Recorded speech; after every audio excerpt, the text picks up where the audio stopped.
career counselling cell IQAC আমি লগ লাগি সমন্বিতে ভাৰত চৰকাৰৰ বোৰ্ড অফ প্ৰেক্টিকেল ট্ৰেইনিং যেটো ইষ্টাৰ্ণ ৰিজন আছে under department of higher education ministry of এডুকেশ্যনৰ তেখেতসকলৰ প্ৰচেষ্টাত আমি ইয়াত এটা জব মেলা পাতিছো it is common for all engineering graduate হ'ব পাৰে নন টেকনিক্যাল গ্ৰেজুৱেট হ'ব পাৰে আমি উদ্দেশ্যটো এইটোৱে যে যাতে আমাৰ পৰা যিখিনি ল'ৰা ছোৱালী ওলাই গ'ল তেওঁলোকক যাতে আমি এটা ইয়াতে অন দা স্পট যাতে তেওঁলোকক আমি এটা সুবিধা দিব পাৰোঁ কাৰণ আজিকালি জানে আপোনালোকে যে আনএমপ্লয়মেণ্টটো ইমান বাঢ়ি গৈ আছে গতিকে আমি যদি এটা ডোৰ ষ্টেপ ল'ৰা ছোৱালীখিনিক সুবিধা দিব পাৰোঁ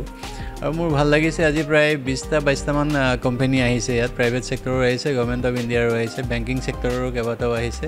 গতিকে ইয়াত এটা যেটো আমাৰ নিবনুৱা সমস্যা হৈছে তাত যদি আমি অলপ হ'লেও সকাহ দিব পাৰোঁ তেতিয়াহ'লে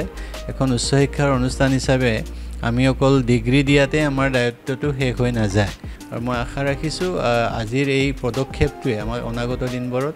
আৰু বেছি ভালকৈ কাম কৰাৰ কাৰণে উৎসাহ যোগাব